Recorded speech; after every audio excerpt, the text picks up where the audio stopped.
আমি তোমাকে এতটুকুই বলবো শুরুতে যে ভাই বোনেরা যারা ক্লাসে জয়েন করেনি বা তোমাদের পরিচিত যারা আছে তারা অবশ্যই জয়েন করে ফেলে এবং ক্লাসগুলো একটু লাইভে করার ট্রাই করবে। লাইভে করলে না অনেক প্রবলেম সলভ হয়ে যায়। ওকে, বোম ফার্স্ট। ওকে, পেপার আজকে ক্লাস হচ্ছে ফার্স্ট পেপারে আজকে ফার্স্ট ক্লাস। ওকে, ফার্স্ট লাইভ আজকে। তো ভালো আছো তোমরা সবাই নাকি? আলহামদুলিল্লাহ। যারা গুচ্ছর জন্য প্রিপারেশন নিচ্ছেন তোমাদেরকে একটা কথা বলি, তোমরা জেনে খুশি হবে অত্যন্ত। তোমাদের কিন্তু এই যে ফার্স্টে যে বেসিক ক্লাসগুলো হচ্ছে, এরপরে তোমাদের আমি যে কাজটা করব, এতদের কোশ্চেন সলভ তোমরা পাচ্ছ। তুমি কি জানো তোমাকে যে বেসিক ক্লাস নিচ্ছি আমি, এরপরে আমি আবার রাত্রের জায়গায় কি করি জানো? রাত জেগে আবার আমি বেসিক ক্লাস কোশ্চেন ব্যাংকে শুট দিই। শুট দিয়ে দেন হচ্ছে, যেমন আমি আজকে সারাদিন কি শুট দিচ্ছি তোমাদের এই চ্যাপ্টার ওয়ানের যে ট্যুরে আজকে যা যা পড়াবো তার উপরে কোশ্চেন সলভ ক্লাস। এই কষ্টগুলো আমার করতে হয় জানো। তোমরা আজকে এই ম্যানেজমেন্ট এতদিন যা পড়ছো সব ভুলে যাবে, আমি যতটুকু পড়াবো দেখাবো এগুলো পড়বো। ওকে, সো ম্যানেজমেন্ট টানা আমাদের 2টা ক্লাস হবে ইনশাআল্লাহ। হ্যাঁ, টানা কয়টা ক্লাস হবে? 2টি হবে কলেজ। ওকে, আচ্ছা যারা আসোনি আমি আবারও বলছি, পরবর্তী যারা লাইভটা দেখবা, তোমরা রেকর্ড দেখো অনেকে, তোমাদের কাছে রিকোয়েস্ট তোমরা করবে, তোমরা লাইভ দেখার ট্রাই করবা। আচ্ছা, অনেকে রাজশাহীর জন্য হেল্প পেয়েছো, আমরা রাজশাহীর জন্য একটা স্পেশাল একটা আয়োজন করতেছি। আমি হয়তো আজকে রাত্রে কোর্সটা ডিজাইন করব, একেবারেই ফ্রিতেই পেয়ে যাবো এক কথায় বলতে গেলে। এবং গুচ্ছর জন্য সরি, মানে তোমরা যারা রাজশাহীতে পরীক্ষা দিবা, তোমাদের ফ্রেন্ড যারা দিবে ওরা ফ্রিতে পাবে একটা কিছু। তো তোমরা দিলে ওটাও তোমরা রিকভার করতে পারো, বাট এই ব্যাচের সাথে কানেক্টেড না, ওটা আলাদা হবে। ঠিক আছে? ওকে, বেসিক ক্লাসের পরে কোশ্চেন ব্যাংক সলভ করাবেন। তোমাদেরকে একটা কথা বলি, তোমাদের কিন্তু question bank solve class already দেওয়া হচ্ছে। ওকে, তোমাদের কিন্তু বেসিক ক্লাস এখন হচ্ছে, এর সাথে সাথে অধ্যায়ভিত্তিক কোশ্চেন ব্যাংক সলভ ক্লাস দেওয়া হচ্ছে, তারপরে কোশ্চেন ব্যাংক সলভ দেখে দেওয়া হচ্ছে। তারপরে আমরা আবারও সেকেন্ড ডিভিশনে আমাদের সাজেশন ক্লাস করব অধ্যায়ভিত্তিক, এবং আমরা কি কোশ্চেন ব্যাংক বা কোশ্চেন অ্যানালিসিস আবারও করব, ওটাকে বলে লিজেন্ড কোশ্চেন সলভ। তোমাদের এখন করণীয় কি জানো? তোমরা আগামী 2টা ক্লাস করবে, কার উপরে? ম্যানেজমেন্টের উপরে, আজকে এবং আগামীকাল। এরপরে তুমি এক সপ্তাহ একটা ব্রেক পাবে, ওই ব্রেক ডাউনে আমি ওই যে ফ্রি ক্লাস নিব কিছু, ওটা পেজে নিব, আর তোমাদেরকে এক্সাম নিব, তোমাদেরকে পড়া দিব, তোমাদেরকে একটা পড়া রুটিন করে দিব বইয়ের পেজ নাম্বার ধরে ধরে। তোমরা যারা বই এখনো পাওনি, আজকে যারা ভর্তি হচ্ছে বা গতকাল এর আগে যারা বই পাওনি, পেজে নক দিলে আবার নতুন করে বই দেওয়া হচ্ছে তোমাদেরকে। তোমরা জাস্ট এতটুকু বললেই হবে আমি বই পাইনি, এই তারিখে ভর্তি হয়েছিলাম, শেষ। দেখো, প্রথম কোশ্চেন এখানে, প্রথম টপিক হচ্ছে প্রথম অধ্যায় থেকে বিজনেস শব্দটি। আচ্ছা, প্রথমে কিছু বেসিক জিনিস দেখবো আমরা। এই বেসিক জিনিসগুলো তোমাদের পরীক্ষা হলে কাজে লাগবে, তোমাদের এই জায়গায় প্রবলেম হয় ম্যানেজমেন্ট কোশ্চেনের যেই টপিকগুলো থেকে প্রশ্ন আসে, স্টুডেন্টরা এখানেই ক্লিয়ার থাকে না, এটা সব থেকে একটা বড় ইস্যু দাঁড়ায় যায় স্টুডেন্টদের জন্য। আমি একদম যা পড়াবো তা, মানে একদম যা লাগবে তা, বাংলা ভাষায় আমি বারবার বলেছি এই ব্যাচে যা পড়াবো তা। ওকে, মানে যা লাগবে তা পড়াবো, আমি কিন্তু বারবার বলেছি কথা, অনেকবার বলেছি, আমি আবারও বলছি, আমি যা লাগবে তা পড়াবো। দেখো, বিজনেস শব্দটির অর্থ কি? ব্যবসা, কারবার, সমর্থক ইত্যাদি, এগুলো কাজে লাগে না। রিলেটিভ শব্দ, এগুলো তোমাকে জানার জন্য আসো। বিজনেসে কি কি থাকে? বিজনেসে থাকে বি সমান সমান summation I plus T plus এটি, এই 3টা জিনিস সমন্বিত বিজনেস। তাহলে এ আই মানে ইন্ডাস্ট্রি মানে শিল্প, টি মানে ট্রেড মানে বাণিজ্য, আর এটি মানে হচ্ছে বাণিজ্যের সহায়ক কাজ। এই 3টা জিনিস থাকে ঘিরে বিজনেস বলা হয়, এটা আমরা সবাই জানি না? জানি। এখন আসো, এই 3টা জিনিসকে ঘিরে বিজনেস বলা হয়, খুব মন দিয়ে খেয়াল করবে, ঠিক আছে? তাহলে এখান থেকে কি টাইপের প্রশ্ন হবে ভালো করে শোনো।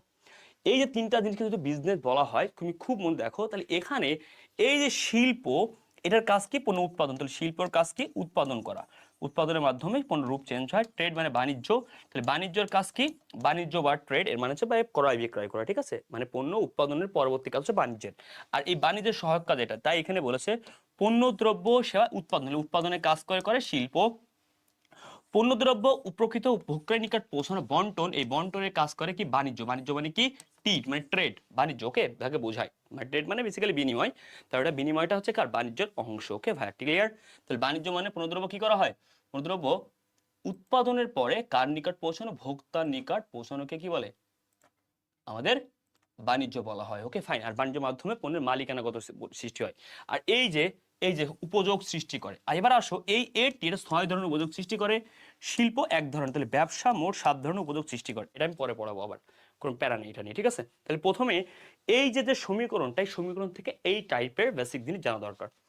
দেন সেকেন্ড হচ্ছে না, দেখো এই টাইপের একটা প্রশ্ন, একটা এমসিকিউ তোমাকে দেখার জন্য যে ব্যবসায় সংগঠন পরিচালনা অপ্রয়োজনীয় ঝুঁকিকরণের কাজ কি করে, উদ্যোগতা আমরা জানি, জাস্ট দেখার জন্য।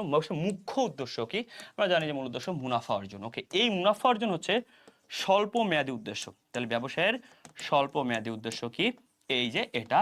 যদি বলা হয় কখনো ব্যবসায়ের দীর্ঘমেয়াদী উদ্দেশ্য কোনটি, অ্যান্সার করব সম্পদ কি? সর্বাধিকরণ। সর্বাধিকরণ। তো সম্পদ সর্বাধিকরণ কি ভাইয়া? ব্যবসায়ের কি প্রধান উদ্দেশ্য, মূল উদ্দেশ্য বা দীর্ঘমেয়াদী উদ্দেশ্য। ওকে, যদি বলা হয় দীর্ঘমেয়াদী উদ্দেশ্য কখনো সম্পদ সর্বাধিক অ্যান্সার করবো। যদি বলা হয় তোমার স্বল্পমেয়াদী উদ্দেশ্য, মুনাফা অর্জন দিব। মুখ্য উদ্দেশ্য মুনাফা অর্জন। কথা ক্লিয়ার? ওকে, পিডিএফ তোমাদের যে ওয়েবসাইট আছে, ওয়েবসাইটে ওখানে পিডিএফ লেখা আছে, ওই পিডিএফ এর ওখানে ক্লিক করলে পেয়ে যাবা।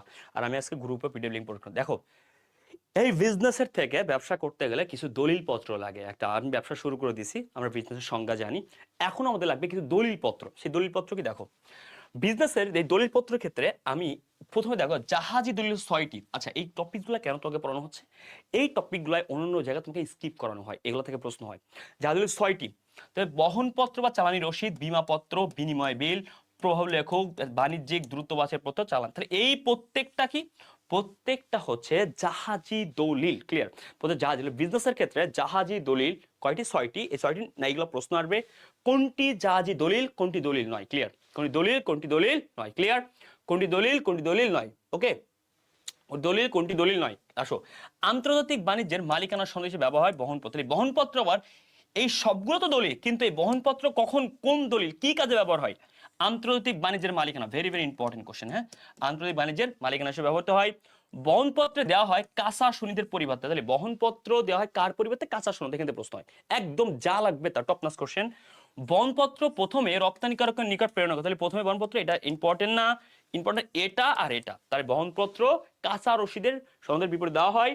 দ্বিতীয়ত, এই বহনপত্র আন্তর্জাতিক বাণিজ্যের ক্ষেত্রে মালিকানা হিসেবে ব্যবহার হয়। ক্লিয়ার? আর জাহাজি দলিল এইগুলো শেষ। এখান থেকে প্রশ্ন হবে। তাহলে একদম তোমাকে গুছিয়ে দিচ্ছি আমি, ওই রকম যেরকম তোমার প্রশ্ন হবে এবং যেই টপিকগুলো তোমাকে পড়তেই হবে, এবং যে একদম বলতে পারো যে তোমাদের সাজেশন আছে না, ওই সাজেশন আকারে তোমাকে দেওয়া হচ্ছে। বুঝতে পারছো?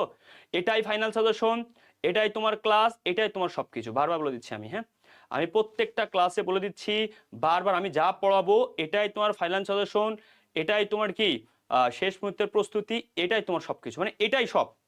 বুঝতে পারছো? একদমই এটাই কি সব। বারবার বলতেছি, বারবার বলতেছি, এগুলো দেখবা ইনশাল্লাহ।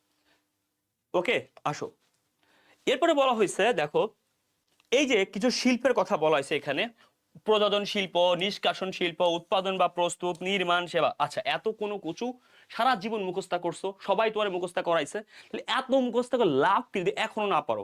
ভাই, এই মুখস্থার কোনো ভ্যালু নেই। বাংলা ভাষায় কি বলছে? নাম্বার ওয়ান, নাম্বার ওয়ান, এত মুখস্থ করে মুখস্থার কি নাই? কোনো ভ্যালু নাই। বাংলা ভাষায় বুঝছো কি বলছি? এত মুখস্থ করে মুখস্থার কি নাই? কোনো ভ্যালু নাই। কথা ক্লিয়ার? এবার তাহলে ভ্যালু আছে কিসের, একটু দেখার ট্রাই করি। ভ্যালু আছে এই উদাহরণ থেকে প্রশ্ন হয়। তার মানে নিচেই কোনটি প্রজনন শিল্প? Nursery, poultry farm, hatchery. সবথেকে গুরুত্বপূর্ণ হচ্ছে মাছ চাষ। মাছ চাষ। প্রশ্ন হচ্ছে যেইগুলা বারবার করা হয়, তো সংজ্ঞা টঙ্গা সব বাদ, যেগুলো বারবার করা এটা আমরা বুঝি। তাহলে এই বারবারের মধ্যে কি কি আছে? বারবার করা হয় কি কি? যে নার্সারি, পোল্ট্রি ফার্ম, হ্যাচারি, এইগুলা একই জায়গায় বারবার করা হয়। ওকে, একই জায়গায় বারবার করে নেবে, তাহলে একে কি বলা হয়? প্রজনন শিল্প। প্রজনন শিল্প কি করা হয়? একই জায়গায় বারবার কি করা হয়? উৎপাদনের কাজগুলো একই জায়গায় বারবার পুনরাবৃত্তি করা হয়। ঠিক আছে? ওকে, কথা কি ক্লিয়ার? তাহলে ভাইয়া পুনরাবৃত্তি, ভাই নোট করা লাগবে না তোমাকে। যেই এই যে প্রত্যেকটা স্লাইড দেওয়া হবে তোমার বইও আছে, তুমি জাস্ট আমি যেগুলো মার্ক করে দিব তুমি এগুলো দেখবে, আর আমি স্লাইডে যা দিচ্ছি এটাই সাজেশন। ওকে, স্লাইডটা একদম শর্টে নিয়ে আইছি। তা দেখো, এখান থেকে প্রশ্ন হিট করে মাছ চাষ, তারপরে যে তোমার যেগুলো হ্যাচারি টাচারি, যেগুলোকে বারবার উৎপাদন করে, আমরা জানি উদাহরণগুলো থেকে প্রশ্ন হয়। Number one. নাম্বার টু, নিষ্কাশন একটা উত্তোলন। এই উদাহরণ থেকে প্রশ্ন হয় কোনটি উত্তোলন শিল্প, কোন নিত্যারণ শিল্প। তাহলে এখান থেকে প্রশ্ন হবে, যেমন খনি থেকে পাওয়া আল্লাহ প্রদত্ত, সমুদ্র থেকে পাল্লা, মাছ ধরা। মাছ ধরা বললে কি? মাছ ধরা। ধরা বললে উত্তোলন বা নিষ্কাশন। তাহলে বন, কাঠ থেকে বন সংগ্রহ, সরি, বন থেকে কাঠ সংগ্রহ, এটা কিন্তু আল্লাহ প্রদত্ত, এটা কেউ তো লাগায় না। দ্যাটস মিন কি? এটা হচ্ছে এক প্রকার উত্তোলন বা নিষ্কাশন শিল্প। তাহলে যেগুলো আল্লাহ প্রদত্ত, মানুষ সৃষ্টি করে না, আল্লাহ গড গিফটেড, যেগুলো আমরা ব্যবহার করি, সেগুলো কেবল উত্তোলন বা নিষ্কাশন শিল্প। কম্পিটিটিভ হচ্ছে মাছ চাষ আর মাছ ধরা। শেষ। মাছ চাষ হচ্ছে এখানে, মাছ ধরা এখানে। উৎপাদন বা প্রস্তুত থেকে জাস্ট দুই থেকে একটা প্রশ্ন হয়, যেগুলোকে মানুষ বিভিন্ন প্রক্রিয়ার মাধ্যমে প্রস্তুত করে। যেমন তুলা থেকে সুতা, বিভিন্ন প্রক্রিয়ার মাধ্যমে তৈরি করা হয়। তুলাকে প্রক্রিয়া করে তৈরি করা, প্রক্রিয়া করে তৈরি করা হয়। যেমন কি? যেমন দেখো, কলম উৎপাদন করা হয়। ঠিক আছে? গার্মেন্টসের শিল্প। তাহলে যেমন তোমার হচ্ছে কি থেকে? র ম্যাটেরিয়াল থেকে মানুষের ব্যবহারিক, আমরা বলি না শিল্প কাকে বলে? একটি কাঁচামাল থেকে মানুষের ব্যবহারিক উপযোগী পণ্য প্রস্তুত। তাহলে বলতে পারি এই যে কোনো কাঁচামাল থেকে বিভিন্ন প্রক্রিয়ার মাধ্যমে মানুষের ব্যবহারযোগ্য কিছুতে তৈরি করাকে ওকে বলা হয় উৎপাদন বা প্রস্তুত শিল্প। ক্লিয়ার? ইসলামিক ইউনিভার্সিটি চান্স পাওয়ার জন্য জিএসটি কত মার্ক পাওয়া যাবে, এইগুলো নিয়ে পরে কথা বলবো প্লিজ প্লিজ। তাহলে ভাই উৎপাদন প্রস্তুত ক্লিয়ার। ধরো এই যে কলমটা তৈরি হয়েছে কাঁচামাল থেকে না তৈরি হয়েছে বিভিন্ন প্রক্রিয়ার মাধ্যমে, তাহলে এটা হচ্ছে উৎপাদন প্রস্তুত শিল্প। তাহলে বুঝতে পারছো উৎপাদন প্রস্তুত কি? Okay fine. যে কোনো জিনিস মানুষের শ্রম লাগে এবং বিভিন্ন কি র মেটেরিয়াল লাগে, এগুলোর মাধ্যমে বিভিন্ন প্রক্রিয়ার মাধ্যমে তৈরি হয়, তাকে বলে উৎপাদন প্রস্তুত শিল্প। আচ্ছা নির্মাণ তোমরা ভাইয়া এটা লাগবো না, রাস্তাঘাট মানে এগুলো লাগবো না, ঠিক আছে। আসো তাহলে এখান থেকে এই তিনটা জিনিস একেবারে উদাহরণ রিলেটেড কোশ্চেন হবে, ডান। তাহলে প্রথমটার ক্ষেত্রে প্রশ্ন হবে মাছ চাষ দিয়ে ঝামেলা করতে পারে, কোন হ্যাচারি ব্যাকটেরিয়া বারবার করা। উত্তোলন থেকে প্রশ্ন হবে আল্লাহ প্রদত্ত সবকিছু এবং মাছ ধরাটা স্পেশাল। এখান থেকে প্রশ্ন হবে কোনোদিন মানুষ তৈরি করে, মানুষের শ্রম থাকে সেখানে, ওকে, এবং মানুষ বিভিন্ন প্রক্রিয়ার মাধ্যমে প্রস্তুত করে কাঁচামাল থেকে ব্যবহারযোগ্য পণ্যে উৎপাদন বা প্রস্তুত, ডান। দেখো এখান থেকে তোমাকে আরেকটা জিনিস দেখতে হবে কি, যৌগিক শিল্প, যৌগিক বিশ্লেষণ, সংযুক্ত, সংযোজন, ক্লিয়ার। এই তিনে দেখতে হবে। যৌগিক কি, একাধিক জিনিস নিয়ে একটি শিল্প, তার মানে বলে যৌগিক শিল্প। আর একটি থেকে একাধিক তৈরি তাকে বলে বিশ্লেষণ শিল্প, ক্লিয়ার। যেমন তোমাকে বলা হয় তেলের খনি, একটা খনি থেকে তুমি কি তৈরি করবা, তুমি একটা খনি থেকে কি তৈরি করবে, একটা খনি থেকে, তেলের খনি থেকে তুমি কি বের করতে পারো, তুমি বিভিন্ন প্রকার তেলের রূপান্তর করতে পারো। তুমি তেলের খনি তো নির্দিষ্ট তোমার কি সয়াবিন তেল, তারপরে তোমার কি মানে যেটা খাওয়া যায় আর কি, তারপরে তোমার কি কেরোসিন তেল, সব কিছু আলাদা হয় না, তাই না ভাইয়া? তাহলে ভাইয়া দেখো খুব ভালো করে, সব থেকে গুরুত্বপূর্ণ কোশ্চেন তোমার, যেমন কি হতে হবে, যৌগিক শিল্প কিভাবে হয়, বিভিন্ন প্রকার ইস্পাত তৈরি হয়, লবণ বিভিন্ন সবকিছু একসাথে তৈরি হয় না ভাইয়া, হয়। এখন প্রশ্ন আছে সব থেকে ইম্পর্টেন্ট এই জায়গায়, খুব ভালো, সংযোজন আর যৌগিকের মধ্যে ঝামেলা হয়, ওকে। যদি শুধু ইস্পাত, শুধু ইস্পাত বলে যৌগিক, আর লৌহ ইস্পাত, ওকে, এটা বললে সংযোজন দিবা। তারপরে এর মোটর, মোটর শিল্প, মোটর গাড়ি, মোটর গাড়ি, এটা এটা ইম্পর্টেন্ট, ওকে। মোটর গাড়ি, মোটর গাড়ি কি, মোটর গাড়ি হচ্ছে লৌহ ও ইস্পাত, মোটর গাড়ি সব কি সংযোজন শিল্পের মধ্যে পড়ে, ঠিক আছে ভাইয়া, ওকে। তারপরে কি আছে, মোবাইল, অটোমোবাইল, হ্যাঁ যাকে বলে অটোমোবাইল, বা আছে তো ইলেকট্রনিক মোবাইল, হ্যাঁ এগুলা কি, এগুলো হচ্ছে সংযুক্ত। এই 4-5টা উদাহরণ মনে রাখবা, হ্যাঁ। রেল লাইন, ওই যে রেল লাইন আমরা পড়ি না, রেল শিল্প বা রেল লাইন, ও একটা জিনিস, রেল শিল্প, একটা কথা বললেই হচ্ছে। আসলে কিছু কিছু উদাহরণ থাকে না যেগুলো 100% পিওর নাম বলা যায় না, বাংলা ভাষায় বলতে হয়। তো এই যে 4-5টা উদাহরণ এখান থেকে দেখবা। আর এখান থেকে স্পেশাল আছে ইস্পাতটা ইম্পর্টেন্ট, আর যৌগিক লবণ, বিভিন্ন প্রসেস, একাধিক জিনিস থাকে ওখানে তৈরি করার জন্য। যেমন কি থাকে, তুমি সমুদ্র থেকে ডাইরেক্ট লবণ পাও না ভাইয়া, মেকানিক টেকনিক, কেমিক্যাল অনেক কিছু যুক্ত করে তৈরি করা হয়, হ্যাঁ। এই যে যে টোটাল শিল্পের যে ঝামেলাগুলো, এইখান থেকে প্রশ্ন হয়, মানে উদাহরণগুলো মারাত্মক ইম্পর্টেন্ট। এখান থেকে ইম্পর্টেন্ট ওই 2-3টা আইটেম যা বললাম, আর বাকিটা ওই 3টা থেকে, ওকে। আর একটা জিনিস পড়ে রাখবা, প্রাথমিক শিল্পের 3টা অংশ, মানে ব্যাপারটা এমন যে কৃষি, নিষ্কাশন, আর একটা হচ্ছে কি প্রযোজন, এই 3টাকে প্রাথমিক শিল্প বলে, বাকিগুলোকেও মাধ্যমিক শিল্প বলে, ক্লিয়ার। ক্লিয়ার। কৃষি শিল্প, তারপর হচ্ছে তোমার প্রযোজন শিল্প, দেন হচ্ছে তোমার কি উত্তোলন শিল্প, 3টাকে প্রাথমিক শিল্প বলে, ওকে। তাহলে প্রাথমিক শিল্প 3 প্রকার, কৃষি, প্রযোজন আর নিষ্কাশন, জাস্ট। তাহলে ভাই এই যে যৌগিক বিশ্লেষণ আর হচ্ছে কি সংযোজন, এখান থেকে ক্লিয়ার। সংযোজন মানে এই সংযোজন আর সংযুক্ত, ক্লিয়ার মনে রেখো। এই লৌহ ইস্পাতকে একটু স্পেশালি মনে রাখবা, সংযুক্ত। তাহলে এই একটা নাম মনে রাখবা, সংযুক্ত আর সংযোজন থাকলে তুমি অ্যান্সার করবে সংযুক্ত, ক্লিয়ার। তো লৌহ ইস্পাতে যদি সংযোজন না থাকে, সরি, আগে দেখবে তুমি সংযুক্ত আছে কিনা, ভাই লৌহ ইস্পাতের ক্ষেত্রে আগে সংযুক্ত দিবে, না থাকলে সংযোজন নামটা ইউজ করবে, ডান, ক্লিয়ার। আশা করি তুমি আমার উদাহরণগুলা পড়বা, এর বাইরে লাগবে ইনশাআল্লাহ। আসো দেখো প্রত্যক্ষ সেবার বৈশিষ্ট্য, আচ্ছা খুব গুরুত্বপূর্ণ। তাহলে শিল্পের ক্ষেত্রে পড়ছি প্রযোজন, নিষ্কাশন, দেন আমরা পড়েছি কি সংযুক্ত, স্পেশাল একটা উদাহরণ লৌহ ইস্পাত, সংযোজন পড়েছি, মোটর গাড়ি শিল্প, তারপর অটোমোবাইল, দেন আমরা পড়েছি যৌগিক পড়েছি, দেন আমরা বিশ্লেষণ পড়েছি। যতগুলো উদাহরণ দেখছি এতটুকু দেখলে ইনশাআল্লাহ এনাফ, ওকে। প্রত্যক্ষ সেবার বৈশিষ্ট্য কি কি, দেখো এই 4টা বৈশিষ্ট্য, কিন্তু কি প্রশ্ন হবে এখান থেকে, কোশ্চেন হবে কোনটি বৈশিষ্ট্য, কোনটি বৈশিষ্ট্য নয়। তার মানে ভাইয়া কোনটি বৈশিষ্ট্য, দেন কোনটি নয়, এই 2 রকম এমসিকিউ থাকবে। দেখো তো কি কি আছে এখানে। প্রথমে দেওয়া আছে অদৃশ্যমান, ছাপা দেখা যায় না, সোয়াজার, অবিচ্ছিন্ন, বিচ্ছেদ করা যায় না, বৈসাদৃশ্য, কখনো মিলে না, পচনশীল, তুমি একটা সেবা পাইছো ডাক্তারের কাছ থেকে, ওটা পচে যাবে না। এই 4টি বৈশিষ্ট্য থেকে মুখস্থ করে ফেলবে। কি কি প্রশ্ন হবে, প্রশ্ন হবে কোনটি বৈশিষ্ট্য, কোনটি বৈশিষ্ট্য নয়। এখান থেকে প্রশ্ন ইংলিশে হতে পারে, ক্লিয়ার। ইংলিশের থেকে বেশিরভাগ কোশ্চেন হবে এখান থেকে বাংলাতে। তার মানে ভাইয়া এখান থেকে প্রশ্ন হবে কোনটি বৈশিষ্ট্য, কোনটি বৈশিষ্ট্য নয়, বাংলা ভাষায় বললাম, শেষ। বা দেখো সেবা তুমি যখন একজন কাছে পেয়েছো, তুমি চাইলে দেখতে পারবা না, ডাক্তারের কাছ থেকে কিছু একটা সেবা দেখতে পারবা না। অবিচ্ছিন্ন তোমার তুমি যে রোগটা ভালো হয়েছে তোমার থেকে কি এই ফিলিংসটা সরাইতে পারবা না। বৈসাদৃশ্য কারো এক ডাক্তারের সাথে আরেক দৃশ্যের ডাক্তারের কি সেবা মিলবে কখনো? নো। পচনশীল, এটা কি মৃত্যুর আগ পর্যন্ত তোমার ভিতরে থেকে যাবে না? এটা কি পচে যাবে, মরে যাবে না ভাইয়া? তাহলে সেবার থেকে প্রশ্ন হবে। আসো দেখো তো, তোমাকে একটু আগে বলেছিলাম বি সমান আই প্লাস টি প্লাস এটি। এই বাণিজ্য সহায়ক কাজ 6 ধরনের উপযোগ সৃষ্টি করে। সে কি কি 6 ধরনের বোঝাচ্ছি। আর শিল্প 1 ধরনের। তার মানে ভাই শিল্প 1 ধরনের উপযোগ সৃষ্টি করে। কোন ধরনের? রূপগত, কারণ শিল্প উৎপাদনের কাজ করে, রূপ চেঞ্জ করে। এক। আসো তাহলে বিজনেস মোড 7 ধরনের উপযোগ সৃষ্টি করে। এখানে এটা 6 ধরনের কিভাবে? যেমন পরিবহন, তোমরা জানো স্থানগত সৃষ্টি করে। অর্থগত কে করে? ব্যাংক। বীমা কি করে? ঝুঁকিগত। ওকে, বীমা ঝুঁকিগত বা দূর করে না ভাইয়া? হ্যাঁ সবাই জানি এটা, তোমরা সবাই জানো কিন্তু কোশ্চেনগুলো। তারপরে কি আছে ভাইয়া? তারপরে তোমার গুদামজাতকরণ কি? গুদামজাতকরণ কি করে? সময়গত। ওকে, তারপরে কি বিজ্ঞাপন আছে, বাজারজাতকরণ আছে। এভাবে করে মোট 6 ধরনের উপযোগ সৃষ্টি করে কে কে? আমার এই এটি। তারপরে কি করে? বিনিময়। বিনিময় কি কাজ করে? বিনিময় ব্যক্তিগত বা মালিকানা দূর করে, এই 6টি মোট। বুঝতে পারছো? তাহলে এই 6 ধরন আর শিল্প 1 ধরন, মোট 7 ধরন দূর করে। তাহলে ব্যবসা মোট কয় ধরনের উপযোগ সৃষ্টি করে? ব্যবসা মোট 7 ধরনের উপযোগ সৃষ্টি করে, 7 ধরনের। শিল্প 3টে, এটা ভুল। এই শিল্প 1, বাণিজ্য 6। ক্লিয়ার? সবাই কি বুঝছি? সবাই কি বুঝছি? কোশ্চেনের প্যাটার্নটা বুঝছি আমরা? তাহলে কোশ্চেন সেখান থেকে হবে যেগুলো আমরা আসলে পড়ে আসছি। তা এই যে টপিকগুলো একটু ভালো করে দেখলে তুমি ইনশাল্লাহ পারবা, কঠিন কিছু না। দেখো কোশ্চেন প্যাটার্ন, তাহলে এই দেখো কোনটি ব্যবসায়ের কাজ নয়, তাহলে ব্যবসায়ের কাজ নয়। তাহলে এখান থেকে একটা টপিক গুরুত্বপূর্ণ, ব্যবসায়ের কাজ নয়, কাজ নয় কোনটি। এই সব কিছুই কি জানো, এই কাজগুলো থেকে প্রশ্ন আসা মানে মনে রাখো উপযোগ থেকে প্রশ্ন হবে। ব্যবসায়ের কাজ কোনটি? ওই যে মোট ব্যবসায়ের কাজ মোট কয়টি? 7টি পড়লাম না, 9টি উপযোগ। এই উপযোগগুলো ব্যবসায়ের কাজের মধ্যে অন্তর্ভুক্ত। ক্লিয়ার? Okay clear? এই যে সহযোগিতাকরণ কি কাজ? ওকে আসো, কোনটি প্রমিতকরণ? Very important question. প্রমিতকরণ আর পর্যায়িতকরণ কি?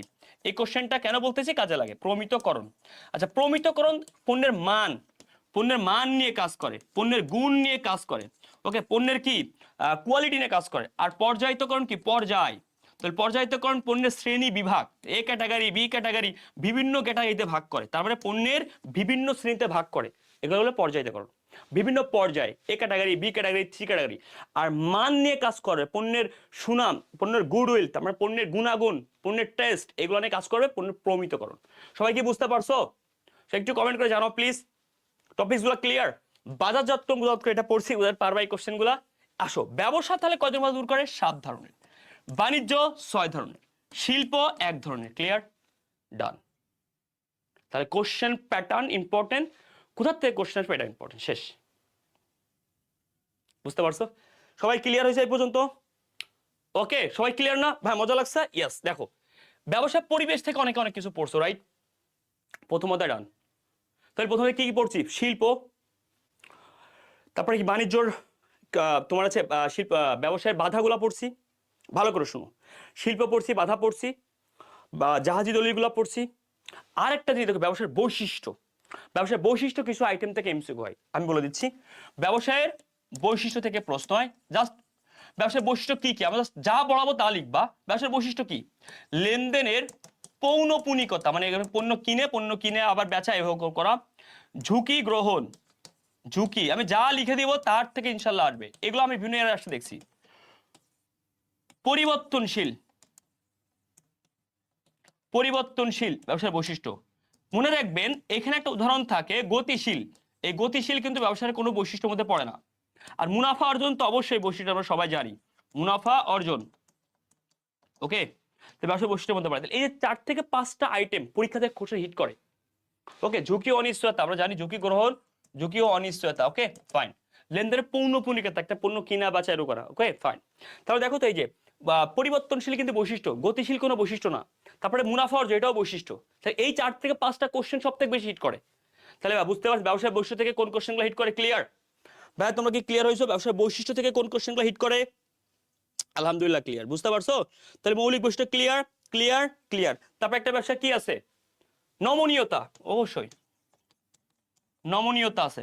মিতব্যয়িতা আছে, মিতব্যয়িতা আছে। এই যে এই কোশ্চেনগুলা পরীক্ষাতে বেশি হিট করে। তাহলে এই যে উদাহরণগুলো লিখলাম এগুলো সব থেকে বেশি আসে, আমি ইয়ার কোশ্চেন অ্যানালাইসিস করে এগুলো পেয়েছি। আলহামদুলিল্লাহ। আসেন, ব্যবসায় পরিবেশ থেকে কি প্রশ্ন হয়? আচ্ছা ভালো করে এই মুখস্থ করেছেন কারা? যারা জীবনে ফেসেছেন তারা মুখস্থ করেছেন, ভাই দরকার নেই। প্রাকৃতিক থেকে তেমন কোনো কোশ্চেন হয় না, মন দিয়ে বুঝেন। দুই একটা কোশ্চেন আছে তো বলে দিব। কোশ্চেন হিট করে অর্থনৈতিক, রাজনৈতিক, সামাজিক, সব থেকে বেশি কোশ্চেন হিট করে এখান থেকে। তাহলে এই তিনটা থেকে তো অনেকগুলো আছে ভাই, মন দিয়ে বুঝবা কিন্তু। এই তিনটার থেকে অনেকগুলো, সব পড়া লাগবে না। কি পড়া লাগবে? এই যে দেখো যা বলবো তা ইনশাল্লাহ। অর্থনৈতিক পরিবেশ থেকে কি কি আসে? আচ্ছা অর্থনৈতিক মানে টাকা পয়সা রিলেটেড, তাহলে মাথায় রাখবেন টাকা, টাকা রিলেটেড ভাই, ক্লিয়ার? টাকা পয়সা, যেমন দেখেন তো, খুব মন দিয়ে বুঝুন তো, সব থেকে ইম্পর্টেন্ট এই কোশ্চেনটা, এই কোশ্চেনটা, এই কোশ্চেনটা, ওকে ফাইন। তারপরে কি এই যে এই কোশ্চেনটা দেখেন, তাহলে এই কোশ্চেনটা আসলে আপনাকে বুঝাই। এখানে বলেছে শ্রম ও মানব সম্পদ সব থেকে গুরুত্বপূর্ণ। মানব সম্পদ কি? মানব সম্পদ বলতে বলতে শ্রমিক বোঝাচ্ছে। তা এই যে শ্রমিক মানব সম্পদ, ওকে মনে রাখবেন মানব সম্পদ হচ্ছে হিউম্যান রিসোর্স ম্যানেজমেন্টকে বোঝায়। এইটা যত বেশি ডেভেলপমেন্ট করা হবে প্রতিষ্ঠান তত বেশি অর্থনৈতিকভাবে ডেভেলপ হবে। তার মানে এই শ্রম বলতে কর্মীদেরকে বোঝাচ্ছে, দ্যাটস মিন এটা হচ্ছে অর্থনৈতিক পরিবেশের অন্তর্গত। কারণ এরা যত দক্ষ হবে, দক্ষ উদ্যোগতা, দক্ষ মনোবল, সঞ্চয় ও বিনিয়োগ, সঞ্চয় টাকা পয়সা রিলেটেড কথাবার্তা ভাইয়া। তাহলে সঞ্চয় ও বিনিয়োগ এটা বুঝে গেছেন। তাহলে আয় ও সঞ্চয় একই। এবার আসেন, মানে আমি যেগুলো বলতেছি আপনি এগুলো পারেন। চাহিদা ও ভোগ, চাহিদা মানুষ কতটুকু চাচ্ছে, মানে কতটুকু কস্টিং করতেছে, তার ওই সমাজের মানুষগুলো তাদের অর্থনৈতিক ক্যাপাবিলিটি ডিপেন্ড করে তাদের চাহিদা কেমন, তাদের কোন কোয়ালিটির পণ্য তারা ভোগ করে। ব্যাপারটা বুঝতে পারছো? তাদের চাহিদা ভোগ, যেগুলো পড়াচ্ছে তোমার সমস্যা মার্ক দিচ্ছে ওইগুলো থেকে প্রশ্ন হবে, ঠিক আছে? আমি যেগুলো থেকে তোমার প্রবলেম হবে সেখান থেকে মার্ক দিচ্ছি।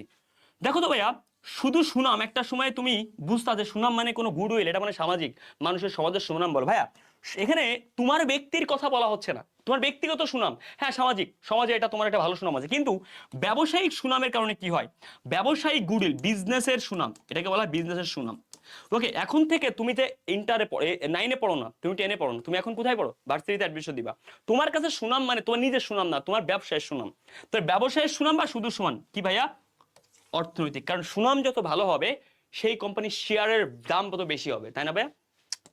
এটা ইম্পর্টেন্ট। দক্ষ উদ্যোক্তা ভাই, দক্ষ উদ্যোক্তা মানে দক্ষ জনবল, যত বেশি দক্ষ শ্রমিক তুমি নিতে পারবা তোমার প্রতিষ্ঠান তত বেশি গ্রো করবে অর্থনৈতিকভাবে।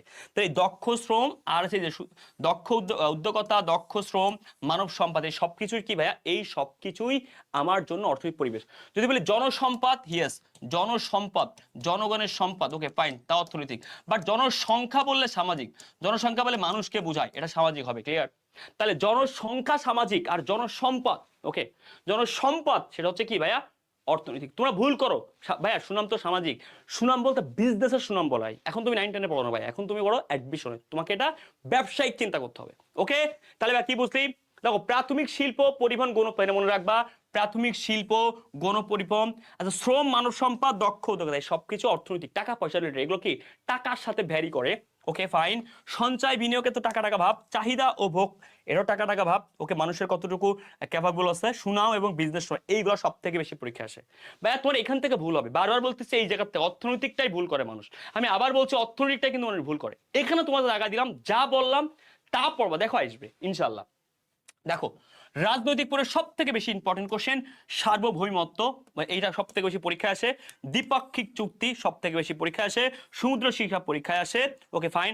সরকারের শিল্পনীতি, এই যে শিল্পনীতি, বাণিজ্য নীতি, এই যে শেষ, এইগুলো থেকে ইনশাল্লাহ প্রশ্ন হিট করবে। আমি আবার বলছি, দেখো ভাইয়া প্রশ্ন আসবে সার্বভৌমত্ব, ওকে ফাইন, এটা রাজনৈতিক পরিবেশের মধ্যে বোঝায়। দ্বিপাক্ষিক চুক্তি, তারপরে সরকারের শিল্পনীতি, বাণিজ্য নীতি, আর কি সমুদ্র সীমা, এই সব কিছু কি রাজনৈতিক পরিবেশ। সমুদ্রের সীমা বলতে পারো প্রাকৃতিক না ভাই, এক এক দেশের রাজনীতি কিছু ডিপেন্ড করে তারা ভাগ করে নেয়, এটা হচ্ছে রাজনৈতিক পরিবেশের উপাদান, ক্লিয়ার? ওকে ভাইয়া, সমুদ্রের সীমা কিন্তু দুই দেশের মধ্যে একটা চুক্তি হয়, তোমরা জানো এগুলা? যা জানলে শোন সমস্যা নেই, যেগুলো টাকা দিলাম এই দুটি কোশ্চেন টাইপ যারা ভালো করে পড়বা তাদের আর লাগবে না, কারণ এই দুটি ঝামেলা করে। এই দুটি পারলে যেই টপিকগুলো টাকা দিলাম ওইগুলো পরীক্ষা পড়বা, শেষ। আর বাকি যেটা আছে সামাজিক, ওটা আমি দেখা দিচ্ছি, শেষ। এই দুটো থেকে প্রশ্ন হবে। আর হচ্ছে আইনগত থেকে কোনো প্রশ্ন, এগুলো ফাও ফাও কোনো কিছু আসলে কাজে লাগে না, জাস্ট এখানে দুই একটা দেখলে হবে হবে, তেমন একটা কাজে লাগে না, ঠিক আছে? এবার আসো এখানে বলো জনসংখ্যা, প্রথম কোশ্চেন সবথেকে বেশি সমস্যা মানুষের, ভোক্তাদের মনোভাব, একটা মানুষের মনোভাব। দেখো এই দেখো সুনাম ও সুখ্যাতি যদি কখনো পরীক্ষায় থাকে, সুনাম সুখ্যাতি, তাহলে সুনাম একা থাকবে না কিন্তু, যশ ও খ্যাতি, বা যদি বলা হয় সুনাম ও সুখ্যাতি একসাথে আছে, তার সুখ্যাতি মানে একটা ব্যক্তির কথা বলেছে, তখন এটা কি হবে? সামাজিক। তাহলে শুধু সুনাম ভাইয়া, অনলি সুনাম, আবার পড়ছি অনলি সুনাম বললে কি? অনলি সুনাম বললে অর্থনৈতিক, ক্লিয়ার? অনলি সুনাম বললে অর্থনৈতিক, অনলি সুনাম বললে অর্থনৈতিক, শেষ। তাহলে ভাই যশ ও খ্যাতি এটাও কি একজন ব্যক্তির সুনামকে বোঝায়, দ্যাটস মিন এটা হচ্ছে সামাজিক পরিবেশ। ওকে, মানুষ একটু দেখো, এবার দেশের সুনাম এটাও কি, দেশের সুনাম এটাও সামাজিক। ওকে, সামাজিক, এটা সব থেকে গুরুত্বপূর্ণ, দেশের সুনাম। শুধু সুনাম বললে কি, শুধু সুনাম বললে, শুধু সুনাম বললে, শুধু সুনাম বললে অর্থনৈতিক। আসো তাহলে ভাইয়া টপ নচ কোশ্চেন, দেশের সুনাম, জনসংখ্যা, সুনাম ও সুখ্যাতি, ওকে ফাইন, ভোক্তাদের মনোভাব, ক্রেতাদের বা ভোক্তাদের আচরণ, এই যে তাহলে ভোক্তাদের মনোভাব বা আচরণ, ওকে ডান। তার মানে ভোক্তাদের মনোভাব, ভোক্তাদের আচরণ, এই যে এই টাইপের কোশ্চেনগুলো ইম্পর্টেন্ট। তার মানে যেইগুলো ভোক্তাদের মনোভাব মানে ওই সমাজের মানুষের পরিস্থিতির উপর ডিপেন্ড করে। তাহলে ভোক্তাদের মনোভাব, ভোক্তারা কেমন করছে, ভোক্তারা বাস করে সমাজে, সামাজিক পরিবেশ। সুনাম ও সুখ্যাতি বলতে মানুষের ব্যক্তিগত লাইফকে বোঝায়, যশ ও সুখ্যাতি মানুষকে, ব্যক্তি মানুষকে বোঝায়। মানুষ আর জনগণ বা জনসংখ্যা একই জিনিস। তারপরে কি দেশের সুনাম, খুবই ইম্পর্টেন্ট। শুধু সুনাম অর্থনৈতিক, দেশের সুনাম বা হচ্ছে একজন মানুষের সুনাম ও খ্যাতি এটা হচ্ছে সামাজিক। ভাইয়া ডান, এটুকু নিয়ে কোনো কথা, এর বাইরে কোশ্চেন ইনশাল্লাহ কি যাবে না, বুঝতে পারছো? এই যে মুদ্রা, এটা ভেরি ইম্পর্টেন্ট। মুদ্রা নীতি, এই যে কোন আইনের কথা বলেছে, মুদ্রা দেখছো, মুদ্রা নীতি দেখছো, ইম্পর্টেন্ট। হ্যাঁ, ওকে ক্লিয়ার। আন্তর্জাতিক আইন, শ্রম আইন, এই আইনের কথা বলে আইনগত, এটা তুমি পারবা, এটার কোনো সমস্যা নেই। এই যে সামাজিক, এই যে অর্থনৈতিক, এই রাজনৈতিক, এটা তোমার প্রবলেম। এখান থেকে প্রশ্ন হিট করো ইনশাআল্লাহ, বাকিটা আল্লাহ ভরসা। তাহলে এখান থেকে জানতে হবে সব থেকে গুরুত্বপূর্ণ পরিবেশ হচ্ছে অর্থনীতি, টাকা পয়সা রিলেটেড কথাবার্তা না ভাই। এবং ব্যবসায়ের পণ্যের আকার নির্ধারক পরিবেশ অর্থনৈতিক। কিন্তু যদি বলা হয় খুব গুরুত্বপূর্ণ চাহিদা নির্ধারক, পণ্যের চাহিদা কোন সমাজে পণ্যের চাহিদা কেমন, সামাজিক হবে তখন। তাহলে আকার যদি বলে, আকার মানে সাইজ, কেমন মানে কোয়ালিটি, ওই যে দাম, ভ্যালুকে বোঝায়, বুঝতে পারছো? টাকা পয়সার উপর ডিপেন্ড করে। আর ব্যবসায়ের উপর সব থেকে বেশি প্রভাব বিস্তার করে সামাজিক পরিবেশ, কারণ কোন সমাজের মানুষের মধ্যে তুমি বিজনেস করতে, সেটা ডিপেন্ড করে অনেক বেশি। তুমি যদি ক্যান্টনমেন্টের মধ্যে বিজনেস করো, ওখানে আর্মি পার্সনগুলো, ওদের কোয়ালিটি একরকম, ওদের চাহিদা একরকম। স্বাভাবিকভাবে তুমি যদি তোমার এলাকায় গলিতে বিজনেস করো, তাদের চাহিদা বা তাদের কি, তাদের হচ্ছে তোমার ব্যবসার উপর প্রভাব বিস্তার বেশি অন্যরকম পড়বে। ঠিক আছে ভাইয়া?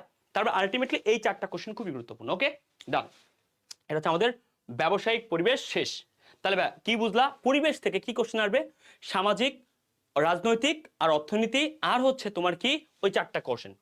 এক তালিকার ব্যবসায়ের বৈশিষ্ট্য, আর বৈশিষ্ট্য থেকে কি প্রশ্ন হবে, সব পড়া লাগবে, আমরা এগুলো পারি, সব পারি, সব পারি, সব পারি। এই যে নমনীয়তা, এটা ভেরি ভেরি ইম্পর্টেন্ট। কারণ কি, যে কোনো মুহূর্তে ব্যবসা কি করা হয়, ফ্লেক্সিবল। প্রত্যক্ষ সম্পর্ক, কারণ মালিক না চলে ব্যবসা চলবে না। অনিশ্চিত স্থায়িত্ব, এটা আমরা সবাই জানি। তাহলে ভাই তোমার মনে থাকবে নাকি তোমার প্রবলেম তাহলে কোথায় হবে, আমি সেখানে পড়াইতে হবে। প্রবলেমটা হচ্ছে এক সব থেকে এই বৈশিষ্ট্য, এটা হচ্ছে সব থেকে বড়, সব থেকে বড় অসুবিধা। তাহলে সব থেকে বড় অসুবিধা কোনটি, সব থেকে বড় অসুবিধা হচ্ছে এই যে এটি, এই যে অসীম দায়। ভাই ভালো করে শুনি, তাহলে প্রশ্ন হবে বৈশিষ্ট্য থেকে একটা হিট করবে যে সব থেকে বড় অসুবিধা কোনটি, তোমাকে ওইটা অ্যান্সার করতে হবে। তাহলে তুমি কি বুঝলা ভাইয়া, মন দিয়ে বুঝো প্লিজ। ওকে ভাই মন দিয়ে বুঝো প্লিজ, মন দিয়ে বুঝো ভাই। কথা হচ্ছে তো সব থেকে বড় অসুবিধা কোনটি, এই অসীম দায়। আর সব থেকে বড় সুবিধা কি, সহজ সংগঠন। এই যে বড় সুবিধা, সব থেকে বড় সুবিধা হচ্ছে এটা, এটা পরীক্ষায় আসে। তো সব থেকে বড় সুবিধা অসুবিধা এখান থেকে প্রশ্ন আসে। ক্লিয়ার ভাইয়া? Clear clear. আর এক পরিচালনা ব্যবসায়ের অসীম দায় বলতে কি বোঝো, অসীম দায় বলতে মালিকের ব্যক্তিগত যে সম্পত্তি আছে তাও দায়বদ্ধ। তাহলে মালিকের ব্যক্তিগত সম্পত্তিও দায়বদ্ধ, এটাকে বলে অসীম দায়। ওকে, যত দায় হবে তার একা বহন করতে হবে। ডান। এই যে এই ভিতর থেকে প্রশ্ন হয় নাম্বার ও। এক পালিকা ব্যবসায় আর একটা টাইপ থেকে প্রশ্ন হয়, দুটো টাইপ থেকে প্রশ্ন হয়, বৈশিষ্ট্য, আর একটা টাইপের প্রশ্ন হয় উপযুক্ত ক্ষেত্র। তাহলে বলবে কোনটি উপযুক্ত ক্ষেত্র, দেখো তো ক্ষুদ্র আয়তন এটা আমরা পারি, স্বল্পপুঁজি পারি, কম ঝুঁকি এটা আমরা পারি। ভাই আমরা যেগুলো পারি এগুলো কেন পড়বো? কম ঝুঁকি থাকলে এক মালিকানা, মালিক আছে তোমার, ক্ষুদ্র আয়তনে এক মালিকানা, কৃষি পণ্য, হ্যাঁ কৃষি পণ্য তৈরি করতে অনেক মানুষ লাগে না, এটা আমরা পারি। পারি যদি কোনো ব্যবসার প্রত্যক্ষ সম্পর্ক এক মালিকানা, ওকে পচনশীল পণ্য, হ্যাঁ যে পণ্য পচে যাবে, যে পণ্য পচে যাবে সেই পণ্য চুঙ্কি অনেক বড় ব্যবসা করলে হবে, ছোট করবে, যেমন আমের সময় আম, জামের সময় জাম, এই পণ্যগুলো বেশি দিন থাকে না, পচে যায়, এক মালিকানা বিজনেস। ইয়েস, এটা একটু ভেরি ভেরি ইম্পর্টেন্ট, লিখে রাখবে। দেখো প্রত্যক্ষ সেবামূলক ভেরি ভেরি ইম্পর্টেন্ট, যেমন ডাক্তার, উকিল, ইঞ্জিনিয়ার, এরা একা একা বসলেই হয়ে যায়। তাহলে এক মালিকের ব্যবসায় প্রত্যক্ষ সেবামূলক বিজনেস, পচনশীল পণ্যের বিজনেস, এগুলো এক মালিকের টার্গেট করে। পরিবর্তনশীল চাহিদা ভেরি ভেরি ইম্পর্টেন্ট, আমের সময় আম, জামের সময় জাম, কাঁঠালের সময় কাঁঠাল। তাহলে মানুষের চাহিদা পরিবর্তনের সাথে সাথে যেই বিজনেস তাকে পরিবর্তনশীল চাহিদার বিজনেস বলে। তাহলে এক মালিকানা ব্যবসা এটাকে বলে। তাহলে এক মালিকানা ব্যবসার সাথে যায়। উৎপাদন ও চাহিদার স্থানীয়তা, এটা ভেরি ইম্পর্টেন্ট। তাহলে এই চারটা জিনিস তোমাকে দেখতে হবে, কারণ এই চারটা জিনিস থেকেই প্রশ্ন হিট করে, কারণ বাকিগুলো সহজ রে ভাইয়া।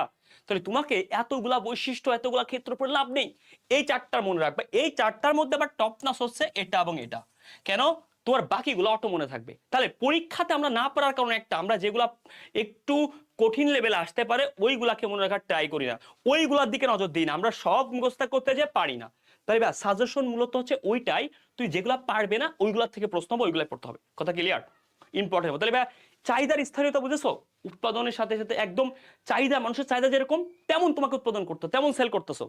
তাহলে ভাই তোমারও বিজনেস স্টাইল চেঞ্জ হচ্ছে, পরিবর্তনশীল চাহিদা একই কথা। তাহলে এই চারটা জিনিস থেকে প্রশ্ন হবে, এক মালিকানার বেশিরভাগ। ওকে, উপযুক্ত ক্ষেত্র ডান।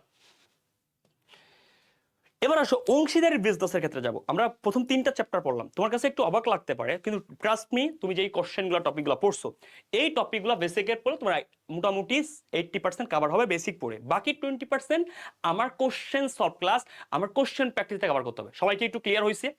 পড়াশোনার স্টাইলটা বুঝছি আমরা, যা লাগবে তা।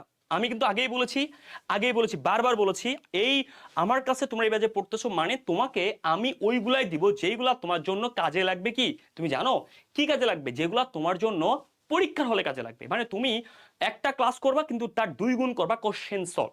তুমি সারা জীবন পড়ছো, ক্লাস ইন্টার থেকে পড়ে আসতেছো ম্যানেজমেন্ট টপিকসটা, তারপর কেন তুমি অ্যাডমিশনে এসে আবার তাও ভালো রেজাল্ট করতে পারতেছো না? তুমি অ্যাকাউন্টিংও পড়তেছো সেই 9 থেকে, তাও ভালো রেজাল্ট কেন হচ্ছে না? কেন সব কোশ্চেন পারতেছো না? তুমি সবই পারো, কিন্তু পরীক্ষার হলে তুমি টাইমের অভাবে বা তুমি বিভিন্ন লিমিটেশনের কারণে শেষ করতে পারো না, এটাই তোমার প্রবলেম। তা এই ব্যাচে এই গুচ্ছ যেহেতু ম্যাথ বেশি, গুচ্ছ ম্যানেজমেন্ট কোশ্চেনও কিন্তু কিছু হিট করে। গুচ্ছর ম্যানেজমেন্ট ইয়ার কোশ্চেন দেখো, সেখানে কিন্তু কিছু আলাদা ম্যানেজমেন্টের বাইরে কোশ্চেন থাকে। তুমি আমার গুচ্ছর প্রশ্ন সলভ বিশ্লেষণ ক্লাস দেখলে বুঝবা। তাই গুচ্ছতে তোমাকে 3টা স্টেপে পড়াবো। একটা বেসিকের পড়াশোনা থেকে কোশ্চেন আসে 20% সর্বোচ্চ। একটা আছে মুখস্থ বিদ্যার পাঠ, যেই পাঠের নাম কি জানো? যেই পাঠের নাম হচ্ছে থিওরি, বিভিন্ন ধরনের জনকের নাম, অ্যাব্রিভিয়েশন। আরেকটা পার্ট হচ্ছে কি জানো? আজাইরা কিছু কোশ্চেন সাধারণ জ্ঞান রিলেটেড। এই 3টা পার্ট থেকে ম্যানেজমেন্টের প্রশ্ন হয়। তো আমি 3টা পার্টই কভার করবো। তোমাকে আমি এই বেসিকগুলো পড়াচ্ছি, এর সাথে মুখস্থ বিদ্যা কভার হয়ে যাবে, আর অ্যাব্রিভিয়েশন, তারপরে কিছু হচ্ছে আলাদা কোশ্চেন যেগুলো জিকে রিলেটেড, এগুলো আলাদা পড়াবো। সবাই কি বুঝতে পারছো? সবাই কি বুঝতে পারছো আমার কথা ক্লিয়ার? প্রিয় ভাই ও বোনেরা, সবাই কি আমার কথা বুঝতে পারছো? প্লিজ একটু জানাবা কাইন্ডলি। বুঝতে পারছো আমি কি বলতে চাইছি? আলহামদুলিল্লাহ। সবাই কি ক্লিয়ার হইছো?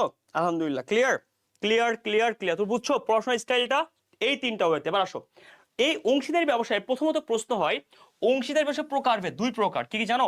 একটা সাধারণ অংশীদারি ব্যবসা, সীমিত অংশীদারি ব্যবসা। আচ্ছা, মূলত সাধারণ অংশীদারি ব্যবসা সীমিত পার্থক্য কি? বাংলা ভাষায় 2টা জিনিসের চেনার উপায়, এই যে এই ব্যবসায়ের দায় হচ্ছে সীমিত। তাহলে যেই ব্যবসায়ের দায় সীমিত এবং নামের শেষে কি থাকে? এলটিডি। তাহলে কোন অংশীদারি ব্যবসার নামের শেষে এলটিডি থাকবে? তার নাম সীমিত অংশীদারি ব্যবসা। তাহলে সীমিত অংশীদারি ব্যবসা বাংলাদেশে নাই। কথা ক্লিয়ার? এবং এটা নিবন্ধন বাধ্যতামূলক, পরীক্ষায় এই প্রশ্নটা আসে। তাহলে এটা নিবন্ধন বাধ্যতামূলক নয়। সাধারণতভাবে অংশীদারি ব্যবসা নিবন্ধন বাধ্যতামূলক নয়, কিন্তু সীমিত হলে নিবন্ধন বাধ্যতামূলক। সীমিত অংশীদারি ব্যবসার সদস্য সংখ্যা কয়জন আর সাধারণের কয়জন? Okay fine. তাহলে সীমিত অংশীদারি ব্যবসা কেমনে চিনবো? দায় সীমিত, নামের শেষে লিমিটেড থাকে এবং তার নিবন্ধন বাধ্যতামূলক। শেষ, নাম্বার 1। নাম্বার 2, এই সাধারণ অংশীদারি ব্যবসা 2 প্রকার, একটা ঐচ্ছিক, একটা নির্দিষ্ট। তাহলে কয় প্রকার? 2 প্রকার, একটা ঐচ্ছিক, একটা নির্দিষ্ট। এখান থেকে কি প্রশ্ন হয় বাংলা ভাষায়? শুনো, ঐচ্ছিক অংশীদারি ব্যবসা সম্পর্কে বলা হচ্ছে 7 ধারায়। কেমনে দেখো, আমি যদি বলি ঐচ্ছিক ঐচ্ছিক ঐচ্ছিক অংশীদারি, ঐচ্ছিক অংশীদারি, ঐচ্ছিক লিখতে কয়টা ওয়ার্ড লাগে? 1, আর এই 2টা মিলে কাপল 2 আর 1 3, 3টা। অংশীদারি 1 2 3 4, 4টা। তাহলে 4 আর 3, 7টা ওয়ার্ড লাগবে। তার মানে ঐচ্ছিক অংশীদারি থেকে প্রশ্ন হয়, ঐচ্ছিক অংশীদারি লেখা হয়েছে কত ধারায়? ঐচ্ছিক অংশীদারি সম্পর্কে বলা হচ্ছে কত ধারায়? 7 ধারায়। কেমনে? এই যে ওই একটা ওয়ার্ড, চ 2টা, ক একটা, 3টা। অংশীদারিতে 4টা ওয়ার্ড লাগে, দ্যাটস মিন 4টা 7টা ওয়ার্ড লাগে লিখতে, দ্যাটস মিন বুঝাচ্ছি 7 ধারায়। তো নির্দিষ্ট কয় ধারায়? 8 ধারায়। ডান। এবার আই, তাহলে ঐচ্ছিক কি মনে রাখবি? এই ঐচ্ছিক অংশীদারি থেকে প্রশ্ন হবে, এই যে এই অংশীদারি ব্যবসা শুধুমাত্র কি যে কোনো সময়, যে কোনো সময়, যে কোনো সময়ে একটি লিখিত বিজ্ঞপ্তির মাধ্যমে, লিখিত বিজ্ঞপ্তির মাধ্যমে বিলের শোধন ঘটে। তার মানে ভাইয়া যদি কোনো অংশীদারি ব্যবসা ঐচ্ছিক হয়, তার মানে এই ইচ্ছা হইছে, গঠন হইছে, এই ইচ্ছা হইছে কি অংশীদার বন্ধ করা হয়, তার অংশীদারদের ইচ্ছার উপর ডিপেন্ড করে এই ব্যবসা কতদিন টিকে থাকবে। এবং বিলোপ শোধনের সময় তার একটা লিখিত আকার একটা লিবে যে আমরা এই ব্যবসায় সকলের ইচ্ছাক্রমে বিলুপ্তি ঘোষণা করলাম, শেষ। তার মানে কোন অংশীদার অংশীদারের ইচ্ছার উপর ডিপেন্ড করে টিকে থাকা, সেটা ঐচ্ছিক অংশীদারি বিজনেস। ক্লিয়ার? এবার আই, নির্দিষ্ট অংশীদার কয় প্রকার? দুই প্রকার, নিজস্ব সময় আর একটা নির্দিষ্ট মেয়াদ। ধর একটি তিনজন বন্ধু মিলে 6 মাসের জন্য একটি বিজনেস শুরু করলো, এই নির্দিষ্ট সময়। যদি বলে নির্দিষ্ট উদ্দেশ্য অর্জনের জন্য, যেমন 3 বন্ধু মিলে কক্সবাজার যে পুরো শীতের সময় একটি কি একটা উদ্দেশ্য নেই, কোনো নিজের টাইম না, যে 10 লক্ষ টাকা পর্যন্ত প্রফিট করবে এই ক্যামেরা, ছবি তোলা, ফটো সেশন বিজনেস করে, এই যে একটা টার্গেট নিয়ে গেলো, এটা হচ্ছে উদ্দেশ্য। তার মানে কোনো উদ্দেশ্যকে সামনে রেখে ওই বিজনেস ওই পর্যন্ত চলবে, তাকে বলে নির্দিষ্ট উদ্দেশ্য অর্জনের জন্য। আর যে অংশীদারি বিজনেস চলে কি একটা সুনির্দিষ্ট সময়ের জন্য, তাকে বলে নিজস্ব সময়ের জন্য। ক্লিয়ার? তাহলে সময় উল্লেখ করলে নিজস্ব সময়, আর যদি কোনো উদ্দেশ্য উল্লেখ করে তার নির্দিষ্ট উদ্দেশ্য। ক্লিয়ার? ডান। ওকে ভাইয়া, তো নির্দিষ্ট সময় নির্দিষ্ট উদ্দেশ্য ক্লিয়ার। ধারার ক্ষেত্রে কিন্তু প্রশ্ন হয়। ওকে, আর এইগুলো সাধারণ অংশীদারি ব্যবসার অংশ। তাহলে অংশীদারি ব্যবসা কয় প্রকার? দুই প্রকার, সাধারণ, সীমিত। সাধারণের মধ্যে আবার কয় প্রকার? দুই প্রকার, ঐচ্ছিক আর নির্দিষ্ট। ঐচ্ছিক 7 ধারায়, নির্দিষ্ট 8 ধারায়। ঐচ্ছিক কাকে বলে? যে কোনো সময় বিলোপ শোধন হয়, ইচ্ছার উপর ডিপেন্ড করে এবং লিখিত বিজ্ঞপ্তি দিলে শেষ। আর নির্দিষ্ট অংশীদারি দুই প্রকার, নির্দিষ্ট সময়, নির্দিষ্ট উদ্দেশ্য। মনে রাখবি এই সাধারণ অংশীদারি ব্যবসায়ের ক্ষেত্রে সদস্য সংখ্যা 2 থেকে 20 জন। আর যদি সাধারণের মধ্যে যদি ব্যাংকিং হয় 2 থেকে 10 জন, শেষ। সাধারণের মধ্যে ব্যাংকিং হলে 2 থেকে 10 জন, আর সাধারণের মধ্যে সাধারণ অংশীদারি ব্যবসার সদস্য সংখ্যা 2 থেকে 20 জন। আয়, এই যে একটা সোয়াগের লাস্টে পড়বে, এটা সব থেকে লাস্টে, দেখ সব থেকে লাস্টে পড়বে এটা, ঠিক আছে? তার আগে বল, এবার আয়, অংশীদারি হতে পারে না কে কে? ভাইয়া ভালো করে শোন, বিলাক শর্ট টেকনিক, বিমার, দেনা, পাওনা, প্রসার কর। বিমার, দেনা, পাওনা, প্রসার কর। ক্লিয়ার? এ দেখ এই টেকনিকটার কারণে মনে রাখবি, বয়সে বিদেশি রাষ্ট্রদূত, তাহলে বিদেশি রাষ্ট্রদূত কয় নাম্বার আছে? 8 নাম্বার আছে।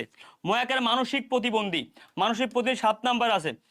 দয়াকের দেউলিয়া, দেউলিয়া কয় নাম্বার আছে?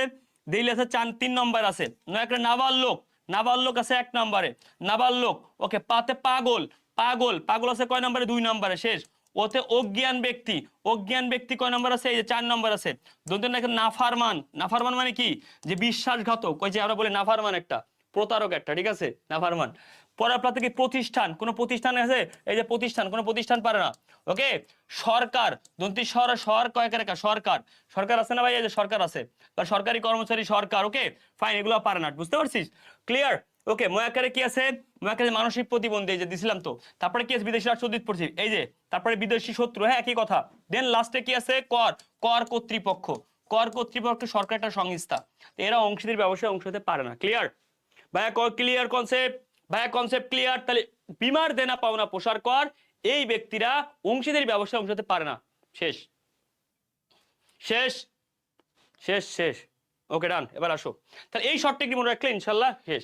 এবার আসো বিলোপ শোধন। তাহলে আমরা কি পড়ছি? বিলোপ শোধন পড়ো। বিলোপ শোধন মানে কি? ব্রেকআপ। মনে করে একটা অংশীদারি বিজনেস কি হয়ে যাবে? বিলোপ শোধন হয়ে যাবে। তো বিলোপ শোধন কয় প্রকার? বিভিন্ন 5 প্রকার। তাহলে বিলোপ শোধন মোট আগে বলো কয় প্রকার? 5 প্রকার। এটা পড়ো, বিলোপ শোধন 5 প্রকার। এই দেখো বিলোপ শোধন 5 প্রকার। যদি বলা হয় অংশীদারি ব্যবসায় বিলোপ শোধন, শুধু বিলোপ শোধন বললে 39 ধারায়। এখন হয়েছে কি, এই বিলোপ শোধনের 5টা ওয়েতে হতে পারে, মন দিয়ে বুঝো প্লিজ। ওকে, ওকে ভাইয়া মন দিয়ে বুঝো। একজন বলছেন ভাইয়া শেয়ার হোল্ডার কি হতে পারে? আচ্ছা, খুব গুরুত্বপূর্ণ কোশ্চেন। যখন সাধারণ কোনো ব্যক্তি, খুব মন দিয়ে শুনো, যে অগ্রাধিকার শেয়ার হোল্ডার যদি হয় তাহলে হতে পারে, সাধারণ শেয়ার হোল্ডার হতে পারবে না। কারণ সাধারণ শেয়ার হোল্ডার সেই ব্যক্তি কিন্তু কি একটি প্রতিষ্ঠানের দায়িত্ব আছেন, তিনি অন্য ব্যবসায়ের সাধারণ অংশীদার হতে পারবে না। বাট অগ্রাধিকার শেয়ার হোল্ডার উনি হচ্ছে এক প্রকার পার্সেন্টেজের বিনিময় আছে, উনি পরিচালনা অংশগ্রহণ করে না, উনি চাইলে হতে পারবেন। ওকে ভাইয়া, খুব গুরুত্বপূর্ণ কোশ্চেন করেছে, থ্যাংক ইউ। তাহলে এখানে আসো, বিলোপ শোধন কত প্রকার? 5 প্রকার। তো দেখো তো এই যে টেকনিকটা তোমাকে আমি দেখাবো, আমি খুব মন দিয়ে বুঝো। বিলোপ শোধন 5 প্রকার, খুব মন দেবো। তাহলে লেখো, সকলে বাধ্য হয়ে বিশেষ বিজ্ঞপ্তির আদেশে আদালতে গেল। তার ব্যাপারটা হচ্ছে এরকম, জরিনা 5 জনের সাথে কথা বলতো, 5 জন কি তার লাইনে ছিল। এই যে 5 জনের সাথে কথা বলতো জরিনা, এখন এই পাঁচজন একত্রিত হয়ে কি করলো, এই পাঁচজন একত্রে জরিনাকে ধরে তার সম্পর্কে আদালতে বিচার দিল যে এ পাঁচজনের সাথে কথা বলে পাঁচজনকে একসাথে ঘুরা, এটা খুব খারাপ কাজ। তাই এই সকলে বাধ্য হয়েছে, পাঁচজনই বাধ্য হয়েছে কি বিশেষ বিজ্ঞপ্তির আদেশে আদালতে গেছে। বুঝতে পারছো কেন?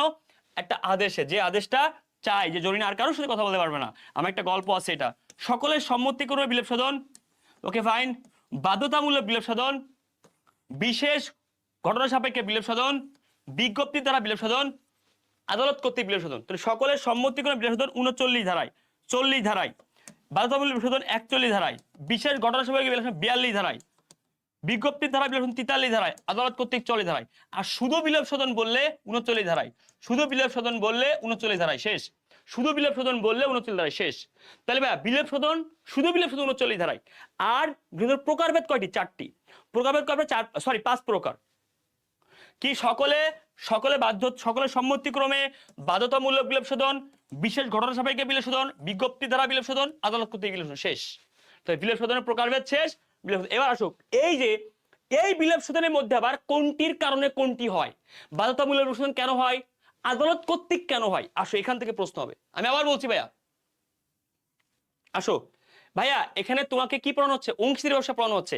এটা বিলেপ সাধন হচ্ছে অংশীদারি ব্যবসায়। দেখো এই যে বিলেপ সাধন দেখতে পাচ্ছ, খুব ভালো করে শোনো, এখানে বলা হয়েছে অংশীদারি ব্যবসায় বিলেপ সাধনের প্রকারভেদ। তার মানে তুমি এই যে বাধ্যতামূলক বিলেপ সাধন কেন ঘটে, এখানে প্রশ্ন হবে।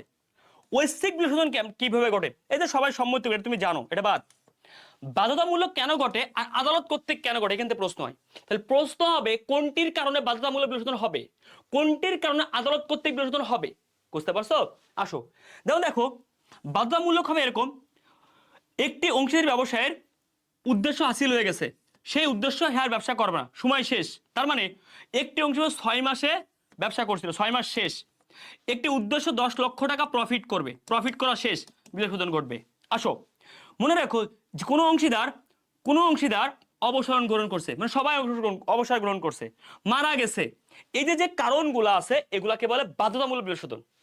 আদালত করতে দেখো পাগল হয়ে গেছে, কেউ অসৎ করছে, কেউ চুক্তি ভঙ্গ করছে, মনে করো একজন বাদে বাকিরা ব্যবসা চালাতে অসমর্থ, তাহলে ভাইয়া পাগল হয়ে গেছে, ব্যবসা চলবে না। অসৎগিরি করেছে অংশীদারি ব্যবসায় কেউ, কেউ চুক্তি ভঙ্গ করেছে, কেউ দায়িত্ব পালনে কেউ নাই, তাহলে এগুলো আদালত কর্তৃক বিলেপ সাধন। তার মানে ভাইয়া আমি তোমাকে যেগুলো দাগাই দিলাম এই পয়েন্টগুলা বললে পরীক্ষায় প্রশ্ন হবে নিচেই কোনটি আদালত কর্তৃক বিলেপ সাধন, শেষ।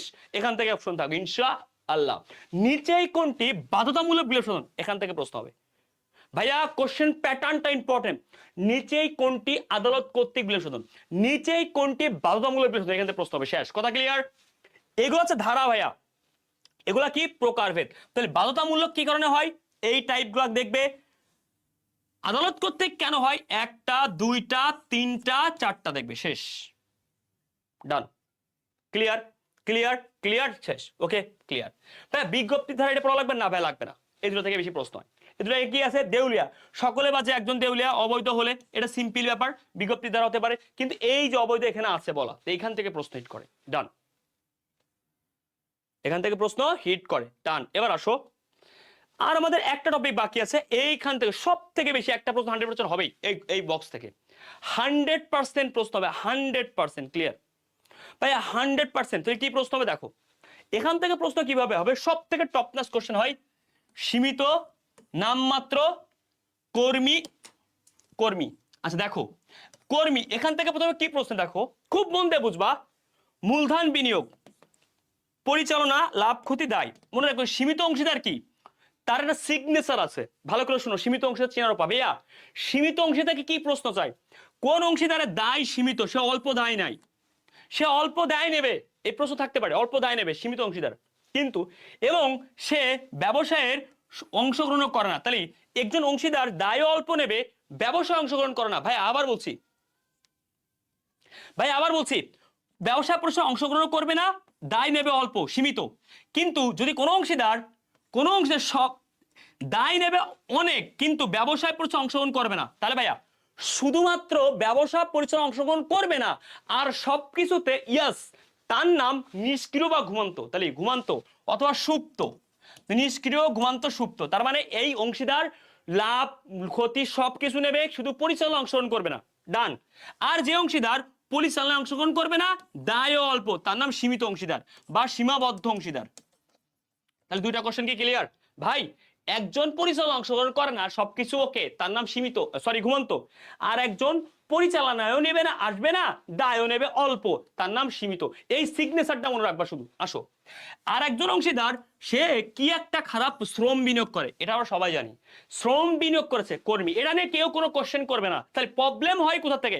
প্রবলেম এই যেগুলো দাগা দিচ্ছে এগুলোতে প্রবলেম হয়। আসো, এখন আমাকে বলো তো, এখানে সব থেকে টপ ক্লাস একটা কোশ্চেন, আপাতত দৃশ্য অংশীদার কি? মনে রেখো, আপাতত মানে বোঝাচ্ছে কোন অংশীদার আপাতত ব্যবসায় নাই, মারা গেছে বা ব্রেকআপ হয়েছে, চলে গেছে, মারা গেছে, কিন্তু তার মূলধন আছে। তার মানে যে ব্যক্তি অবসর গ্রহণ করে কিন্তু তার মূলধন থেকে যায় ঋণ হিসাবে, সেটা হচ্ছে আপাতত দৃশ্য অংশীদার। ধরো তোমার বন্ধু, তার ব্রেকআপ হয়েছে, সে গলা জড়িয়ে নিয়ে মারা গেছে, ঠিক আছে, এবার তার মূলধন তোমার বিজনেসে রয়ে গেছে, তিনি হচ্ছে আপাতত দৃষ্টিত অংশীদার। ওকে, তাহলে আপাতত দৃষ্টি অংশীদার ক্লিয়ার? ক্লিয়ার। এখন প্রশ্ন হচ্ছে, এই যে আপাতত দৃষ্টি অংশীদার, তার মূলধনটা কিন্তু ঋণ, তার ঋণের বিপদে সুদ পাবে। টপ নচ কোশ্চেন, কোন অংশীদার সুদ পাবে? ভাইয়া কোশ্চেনটা ব্রেন খাটাও, কোশ্চেনটা কিন্তু সহজ না। কি রে, অংশীদারগণ তো মুনাফা পায়, সুদ কেন পাবে? যে অংশীদারের মূলধন ঋণ হিসাবে বর্তায় তার নাম কি? এই যে আপাতত দৃষ্টি অংশীদার। শেষ। তাহলে সিগনেচার জিনিসটা ক্লিয়ার। তাহলে ভাই কি শিখলাম? সীমিত ঘুমন্ত অংশীদার, ও ব্যবসায় আসবে না, খালি ঘুমাবে, ওর হিসাব বাদ। যেই ব্যক্তি ব্যবসায় আসবে না কিন্তু আবার দায়ও অল্প, সীমিত। যেই ব্যক্তি শ্রম বিনিয়োগ করে, কর্মী। যেই ব্যক্তি মরে গেছে, চলে গেছে, সেই ব্যক্তির মূলধন রয়ে গেছে ঋণ হিসাবে এবং সে সুদ পায়, আপাতত দৃষ্টি অংশীদার। ইনশাল্লাহ একটা কোশ্চেনও মিট যাবে না, কারণ বাকিগুলো তুমি পারবা। ওকে, এবার আসো নামমাত্র অংশীদার, সে কি সুনাম বিনিয়োগ করে। এবার আসো, এই অংশীদার আবার সুনাম বিনিয়োগ করে। তার মানে একজন ব্যক্তি যদি শ্রম বিনিয়োগ করে, সে কর্মী, সুনাম বিনিয়োগ করলে নামমাত্র। ভাই মাথা নষ্ট। তাহলে শ্রম বিনিয়োগ করলে কর্মী, সুনাম বিনিয়োগ করলে নামমাত্র। শেষ।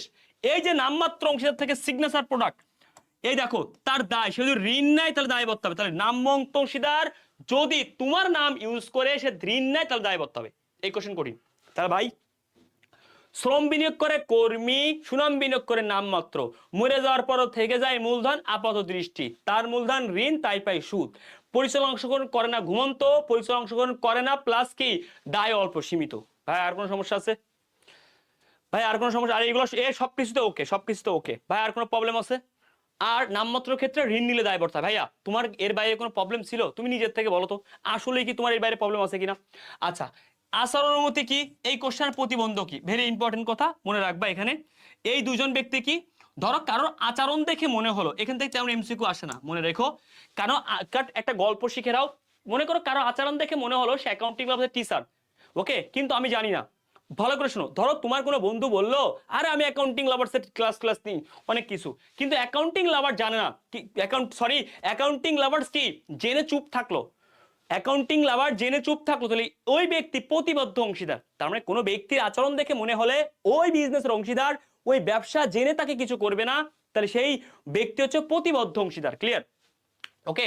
আবার কোনো ব্যক্তি, ভালো করে শোনো, একটু একটু দাও একটু, ওকে ফাইন, হ্যাঁ, প্রতিবদ্ধ অংশীদার, ভালো করে শোনো একটু বলি। প্রতি অংশীদার ছিল ভাই এটা না, অংশীদার পরিচয় দিবে, মানে আচার আচরণ দেখে তার কথা বলে যে ওই ব্যক্তি আমার অংশীদার, কিন্তু ওই ব্যক্তি কিছু বলবে না। বুঝতে পারছো? একটু উল্টা হয়ে গেছে। আচরণ অনুমতি হচ্ছে ভাইয়া কোনো ব্যক্তির আচরণ দেখে মনে হবে, তার আচার আচরণ কথাবার্তা দ্বারা সে ওই বিজনেসের একজন অংশীদার, তাকে আচরণ অনুমতি অংশীদার বলে। আর কোনো বিজনেস কোনো ব্যক্তিকে অংশীদার পরিচয় দিবে কিন্তু সেই ব্যক্তি কিছু বলবে না, তার মানে এটা প্রতিবদ্ধ অংশীদার। ক্লিয়ার? ভাই এই যে এগুলো পারো তুমি, এগুলো থেকে প্রশ্ন আমরা হয় না, প্রতিবদ্ধ আচরণ থেকে তেমন একটা কোশ্চেন দেখা যায় না, এইখান থেকে প্রশ্ন হয় টপ নচ কোশ্চেন। ক্লিয়ার? বুঝতে পারছো কি বলছি? ওকে ভাইয়া, এখান থেকে ক্লিয়ার? ক্লিয়ার হয়েছে? আলহামদুলিল্লাহ। তাহলে এগুলো তুমি পারো, ডান। তাহলে এখান থেকে কি পড়ছি আমরা? আসো, কোন অংশীদারের এই যে কোশ্চেনগুলো দেখো তো পারি কিনা। দেখো তো, কোন অংশীদার মূলধন বিনিয়োগ করে না, শুধু শ্রম, এই যে শ্রম কে, এই যে বলো কর্মী অংশীদার।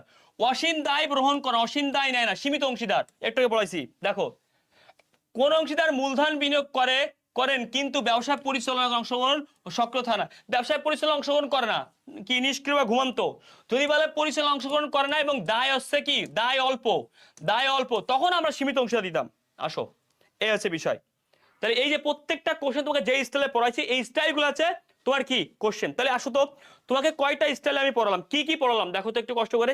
এই বিলোপ সাধন এগুলো পড়াইছি, নিবন্ধন পদ্ধতি 58 ধারায় না করা সম্পর্কে 59 ধারায়, এটা একটু ভালো করে দেখবা। এখন আসো এখান থেকে কি পড়ালাম, তোমাকে বললাম অংশীদারদের প্রকারভেদ, অংশীদারদের প্রকারভেদ পড়াইছি, কি কি অংশীদার আছে তা। এবার হচ্ছে অংশীদারি ব্যবসায়ের প্রকারভেদ পড়াইছি, বিলোপ সাধন পড়াইছি, বিলোপ সাধন পড়াইছি, ক্লিয়ার, ওকে ফাইন। এবার আসো অংশীদারি ব্যবসার প্রকারভেদ, অংশীদারদের প্রকার পড়াইছি, বিলোপ সাধন, এখান থেকে সবথেকে বেশি প্রশ্ন হয়। এবং বিলোপ সাধনের কি প্রকারভেদ পড়াইছি, প্রকার থেকে প্রশ্ন হয়। আসো টপ নাচ কোশ্চেন মনে রেখো, নাবালক, নাবালক কি অংশীদার অংশ হতে পারবে, পারে না। আর নাবালক যে ব্যবসায় আসবে সে ব্যবসা কি হবে, সীমিত অংশীদার, সীমিত অংশীদার ব্যবসা। আর নাবালক সম্পর্কে বলা আছে কত ধারায়, 30 ধারায়। নাবালক চুক্তি করতে পারে, পারে না, 1872 সালে 11 ধারায় বলা আছে নাবালক সম্পর্কে। এবার আমরা একটা জিনিস পড়ব, নিবন্ধন করা না করা, ক্লিয়ার।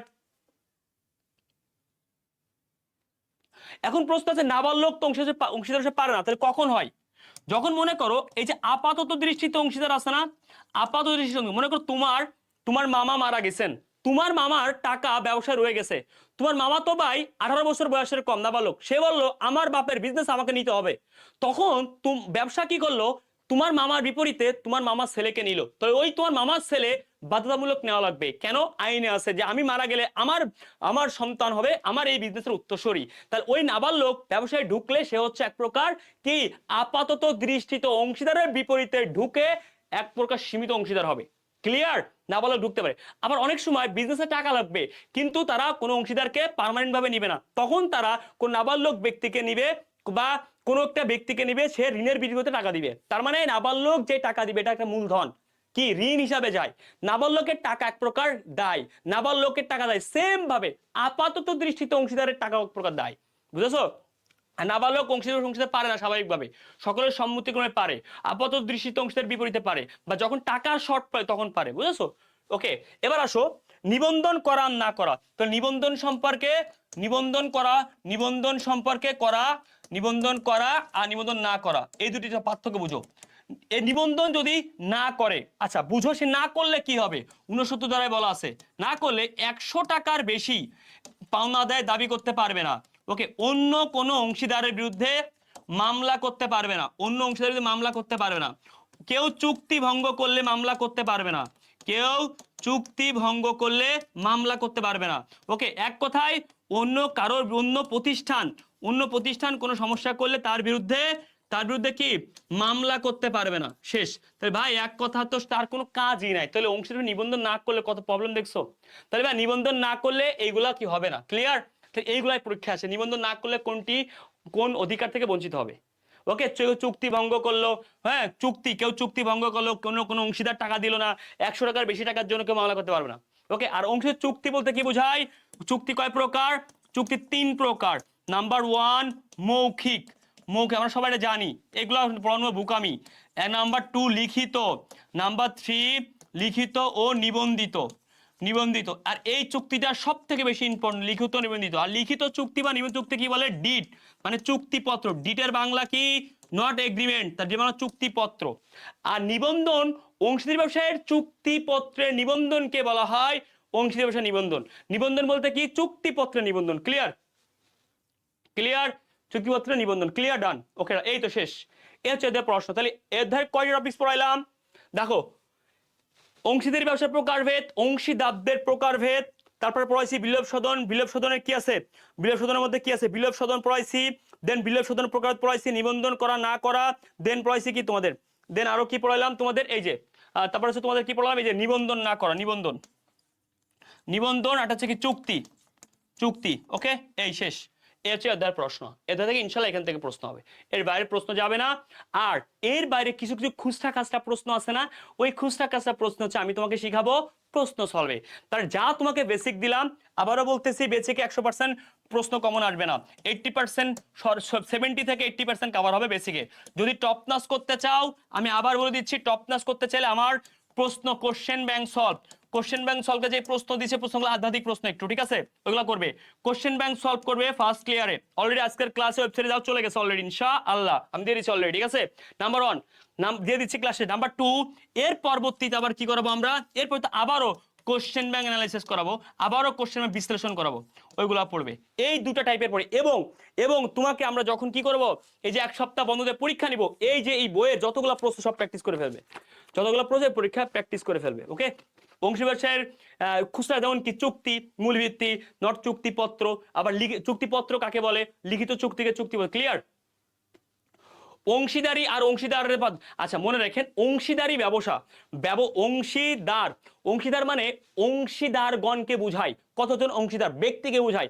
আর অংশীদারি মানে অংশীদারি বিজনেসকে বুঝায়, মানে বিজনেসের টাইপ কেমন, অংশীদারি নাকি অংশীদারের, অংশীদারি ব্যবসা।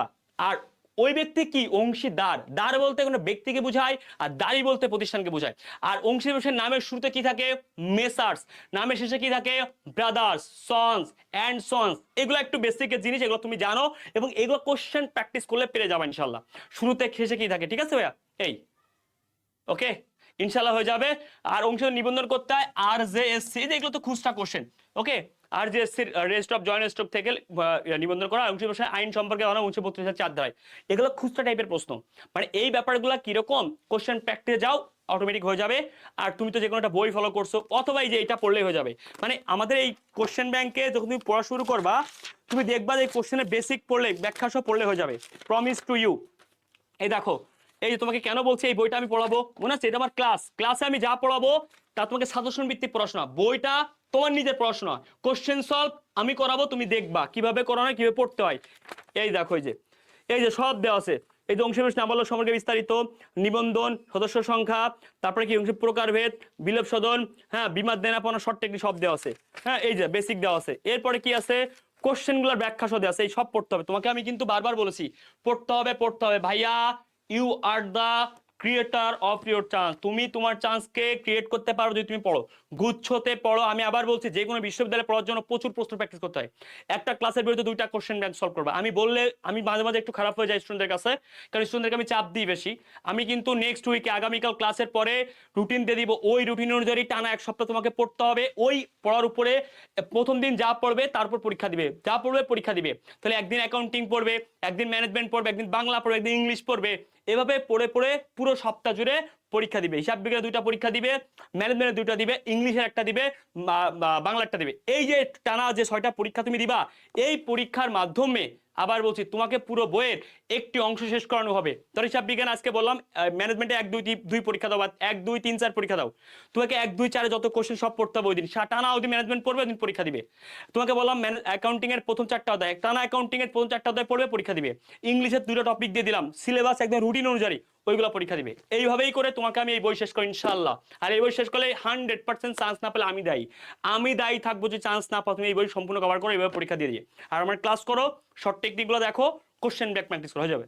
আসসালামু আলাইকুম, ক্লাস কেমন লাগে জানিও। আর ম্যানেজমেন্টের পুরো যতগুলো কোশ্চেন হবে তার 50% কোশ্চেন পাওয়া আমার শর্ট টেকনিক থেকে ইনশাআল্লাহ। মানে যতগুলো মুস্তাফিদের কোশ্চেন আসবে পেয়ে যাওয়া। মানে ম্যানেজমেন্ট এমন স্টাইল, আমি আবার বলছি, কোম্পানি কবে করবে, কালকে করাবো ইনশাআল্লাহ। ওকে, কোম্পানি আগামীকাল করাবো, যা লাগবে তা দিব, এবং যতটুকু লাগবে ততটুকু পড়লে কভার হবে ইনশাআল্লাহ। আমার ক্লাসগুলো করো, নোটসগুলো ফলো করো, যা পড়াচ্ছি তাই সাজেশন। আমি আবার বলছি, কোনো সাজেশন মূলক ক্লাস লাগবে না যদি এই ক্লাসগুলো করো। আসসালামু আলাইকুম, আল্লাহ হাফেজ। তোমাদের আগামীকাল ক্লাসের পরে 1 উইকের বন্ধ আসতেছে, তোমাদের সকল ফ্রেন্ড এখনো ভর্তি হয়নি, আমাদেরকে একটু রেফার করিও এই জিএসটি ভর্তির জন্য। আমার জন্য দোয়া রাখো, ডাবল রিভিশন যেন করতে পারি। আল্লাহ হাফেজ সবাইকে।